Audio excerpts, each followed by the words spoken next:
The year is 2014. Flappy Birds is increasing the global rage index by 100%. People are going a bit mental, pouring a bit of cold water over their heads. I'm working for a small little company no one's ever heard of called The Big Black Cop, and an anime called Tokyo Ghoul starts airing. This damn thing became inescapable.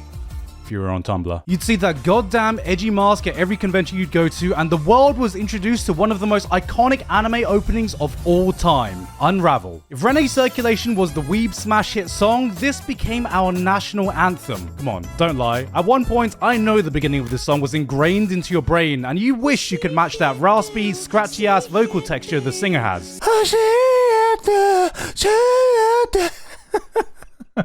You're welcome, headphone users. While the anime didn't exactly explode onto the scene, it was one of those shows that wormed its way into anime pop culture within the last 10 years. Shit's the 8th most popular anime of all time on MAL, behind Naruto and above Demon Slayer, with the manga comfortably sitting at number 5. You've seen memes and manga panels from Tokyo Ghoul spread around, most likely this one, which you know is from that famous scene in the manga where I think Ken Kaneki said, "I am the Tokyo Ghoul."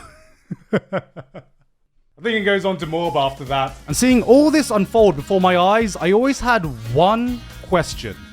Why Tokyo Ghoul? I remember watching the anime and thinking, well, this is a decently interesting shonen show, bit edgy, but nothing I'm gonna write home about. Then, like locusts, swaths of manga readers would swarm around me and proudly exclaim, but did you actually read the manga? It's so much better. And I saw Kaneki's white hair and his fabulous black nails, and I was like, okay, manga readers, whatever you say. Now, isn't there a Gigguk fan cam you should be busy working on right now? I'm just saying, Tokyo Ghoul is a deep, complex story, and Ken Kaneki is such a tragic character that nobody understands. And I take offense to that last line. It's a Jimin fan cam I'm working on, actually. And so 8 years later, way past the point anyone still cared about Tokyo Ghoul, I thought, maybe it's finally the right time to actually give this a chance, and god damn it. The manga reader. One Punch Man the Strongest is a One Punch Man turn-based mobile RPG that is officially licensed and overseen by Shueisha themselves, where you can experience some of the most iconic scenes from the anime in the palm of your hand. Saitama isn't the only one though, as there are over 60 characters including heroes and villains, each with their own unique abilities, from Speedo Sound Sonic to the Psychic Sisters, Hellish Blizzard and Terrible Tornado for all you cultured gentlemen out there, and everyone here is voiced by their original Japanese cast members. Depending on who you have, choosing the right team comp and strategy is extremely important for every battle. You can even call in Saitama to one-punch an enemy, but he can only be used once per battle, so use him wisely. Join Saitama as you investigate the city and decide on his daily training routine, which includes his usual push-ups, sit-ups, squats, and running. You can also call on Saitama to quickly gather items for training the characters on your team. The game has already reached 1 million pre-registrations, and all new players will receive a free 10 pull, old hand avatar and appearance frames, and if you log in every day for a week, you get 40 additional pulls. The A-class hero Yaron, as well as a character of your choice. So, what are you waiting for? Click the link in the description or scan the QR code to download the game today on iOS or Android. And you can also use promo code OPMTS for extra rewards to help you train your strongest team. Thank you very much for One Punch Man the Strongest for sponsoring us today, and back to the video. Hiding in the underbelly of society is the secret world of ghouls. Carnivorous monsters that may look, act, and sound exactly like humans, except they are stronger, faster, have superhuman abilities, but most importantly, they have a hunger they need to satisfy. One that cannot be quelled by normal food. It's a hunger that is only satisfied by feasting on the flesh of humans. Ken Kaneki wants pussy. My man! My boy's out here just trying to get laid and scores a lucky date, but unfortunately for our boy, before he can start eating the pussy starts eating him. Luckily, he's saved by some falling beans, except both of them get crushed, and to save his life, the doctors thought it would be a great idea to just transplant this random lady's organs into Kaneki, without knowing that she was a ghoul. And so begins Kaneki's journey into the world of ghouls, as he slowly learns to accept that he has become one. On the surface, Tokyo Ghoul is a series I didn't think would appeal to me, because when I looked at the show, the aesthetics and the fan base, I went, wait a minute. Ghouls are just reskinned vampires. This is a vampire series! I'll be honest, I'm just not a big fan of vampire shows. Sure, there are definitely some cool ones, but a lot of the times it's just not my vibe. Especially the ones I see that have dark, sexy, brooding men. Oh, just look how hard this guy's angsting. Oh, he's so mysterious and sorrowful. Oh god, I bet he doesn't have any hair on his nipples. I call them Tumblr shows, which seeing how popular Tokyo Ghoul got on there just reaffirms my preconceptions, because you gotta admit, some of these aesthetics radiate I'm 14 and this is deep energy. The type of show with a fan base you wouldn't be surprised buying a jar of corpse husband's bathwater and posting images like, there are two wolves inside of me.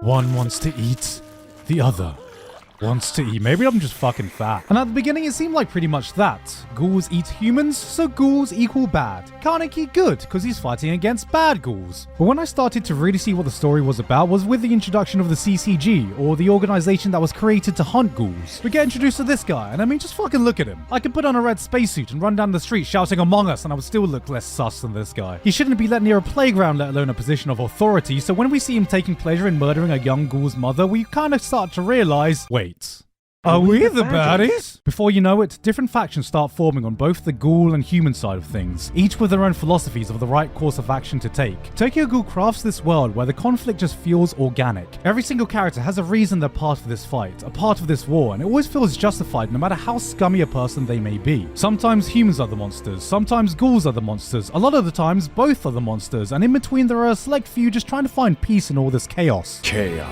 Tokyo Ghoul tricks you into thinking this is a story of the struggles of ghouls trying to find a way to exist in a world of humans. And then halfway through it's like, psych, bitch! Here's Tokyo Ghoul Re, where we shift perspectives to the opposite side of things and see the sacrifices humans need to make to protect themselves from the destruction and despair ghouls can bring. You can't blame ghouls for needing to consume the diets they need to survive any more than you can blame humans for defending themselves from being the hunted. In this world, there are no good guys and bad guys, just guys trying to survive in the place they were born in and are willing to fight with their life on the line to protect it. Every character has their own biases, their own prejudices, and the more you find out about them, the less you can blame them for feeling the way they do. And that's what I feel sets up what makes this series truly shine, which is Kaneki himself. Now I fully admit, at the beginning every time Kaneki opened his mouth, I let out a big sigh and eye roll because it was a bit like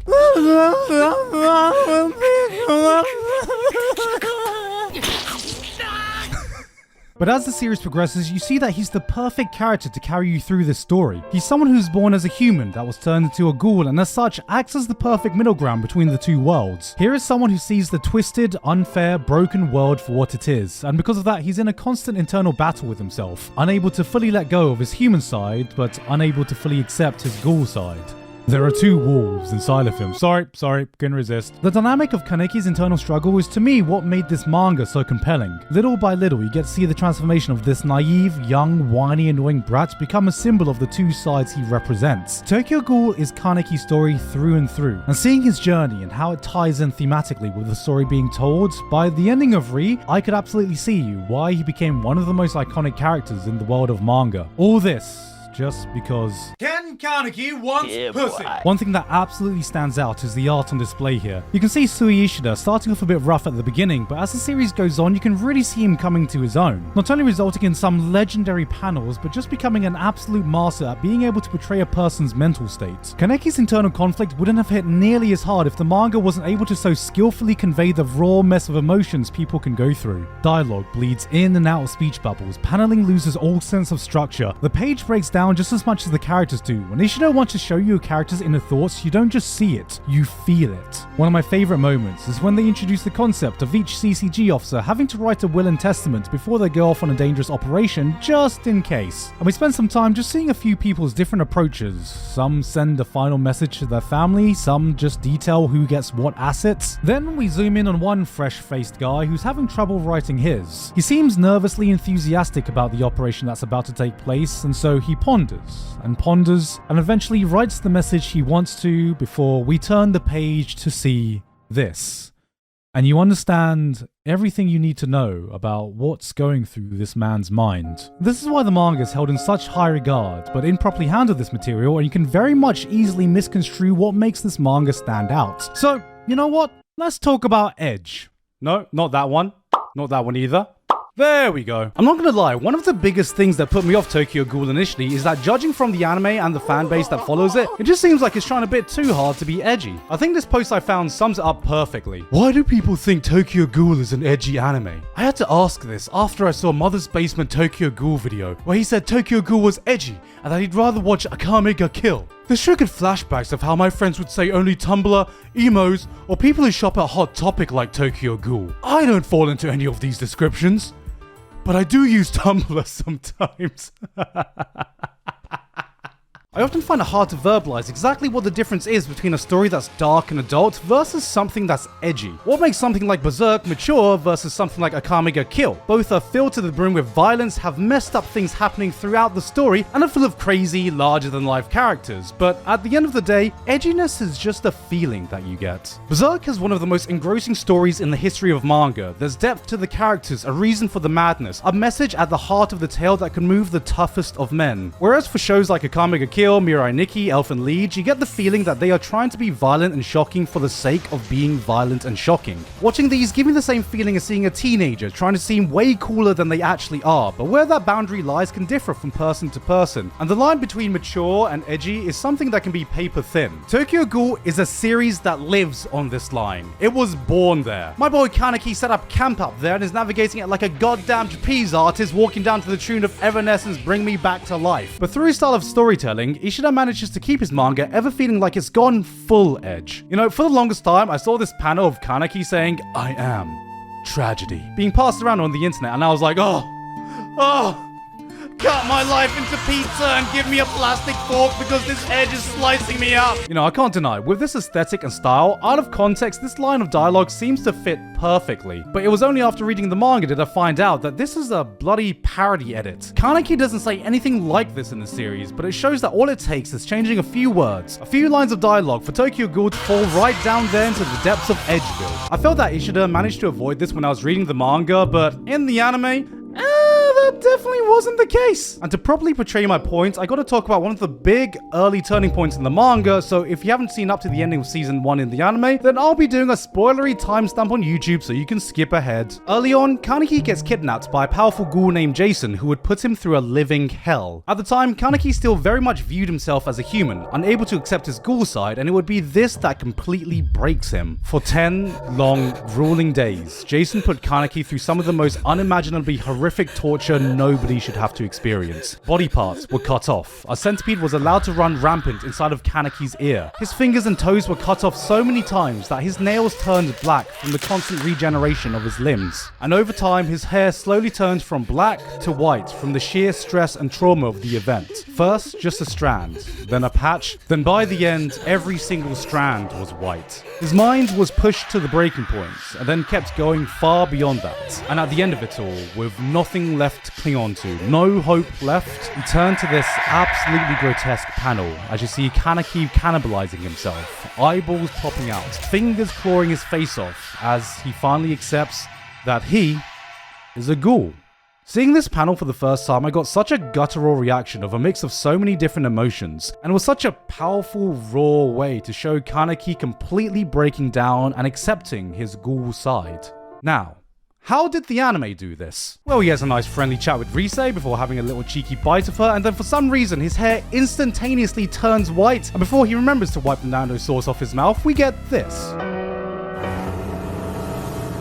I am a ghoul. Now, I'm not saying this is the worst way to adapt it. I'm not even saying that this is a bad scene overall, but come on, man. Can we even compare? The first time I saw this scene, my guttural reaction was, oh, you better watch out, Jason. Kaneji's in the house. Yes, this is the exact moment Ken Kaneki becomes Heisenberg. Goddamn right. It's small shit like this that throws off the nuance of emotions you get when you read the manga and shifts it way more into the edgy side. Because yes, having your protagonist spawn white hair and black nails the moment they get a badass, dark, brooding power-up only to have Unravel start playing is edgy as fuck, even if that song is awesome. Even at its best, the Tokyo Ghoul anime never felt like it captured the same visceral emotions contained in the manga, and may I remind you, this was the good adaptation because woohoo! Let me tell you about the train wreck that came afterwards. Right after this came the direct sequel that they called Tokyo Ghoul Square Root A, which is just... What the fuck does that even mean? Whose bright idea was this? Did they just have a chronic fear of the number 2? Somewhere out there, a mathematician is crying right now! Route A is a reference to and pun on the Aogiri Tree organization, which is the focus of the second season. A is simply the first letter of the organization, and the root is a pun on tree root, since it's Aogiri Tree. But it might be more accurate than I'm giving it credit for, because it makes about as much sense as the fucking season does. To call this season a glorified fanfiction would be an insult to fanfictions. Kaneki goes down a completely different path, making a completely anime original adaptation, except somehow stitching things together so they kinda result in the same climactic fights and events, but since they did this while removing all character motivations and moments from the manga, absolutely nothing anyone does makes sense. This is what would happen if you gave the Tokyo Ghoul manga to Stevie Wonder and asked him to recreate the events he read. By removing the same context, by removing the small character moments, by removing all nuance in the story, not only do the developments not make any fucking sense, but oh boy, get ready to walk down that boulevard of broken dreams, because we're taking that lonely road right into Edgeville. Tokyo Ghoul is yet another victim of a manga with an anime adaptation that completely squandered everything that made it great. The Tokyo Ghoul readaptation tried to salvage it, but by that point it was too late. And even then, I just don't think the studios were good enough to portray the same emotions Ishida was able to etch into his manga. Do I think the manga is a masterpiece? Not quite. I think there was a quality dip in the later half of Re where everything started to feel a bit rushed, and I'm not gonna lie, some of the fight scenes are just really hard to follow. What a perfect reason for an anime adaptation. But even though the road to get there was messy, Ishida found a way to give a conclusion to all his characters that left me feeling absolutely satisfied. There is so much more here than the edgy Tumblr show I originally thought it was, and I'm glad I gave it a chance. Tokyo Ghoul deserved better, and I should have listened to the side of me that ignored my preconceptions earlier. Guys, I guess what I'm trying to say is, there are 2 wolves inside of me. Hey guys, hope you enjoyed that video. Thank you very much this month to Alpha Sigma, Basil, Dysfunctional Degenerate, Elifor, Ivido, Flabberwacky, Jeff, Lavados, Payne Patchett, Honey Stark, Waltergeist VT, and everyone else on my Patreon for helping to support me for this month and making this video possible. As you can see guys, I am right now recording on a phone in a hotel room, and that's because I'm on tour in America. So I won't keep this long. Right now I'm in Chicago, and tomorrow I'm going to be in Ohio. So if you're living in America, there is still a chance to get tickets for some of the venues that have not sold out yet. You can go to trashtastetour.com. We've done 2 shows so far and it's been so much fun. It's been absolutely incredible. So if you want to get a chance to see us live, then go to trashtastetour.com. Anyway, that's it for me today. No further updates. I've been Gigguk, and I'll see you all next time. Ken Kaneki wants pussy.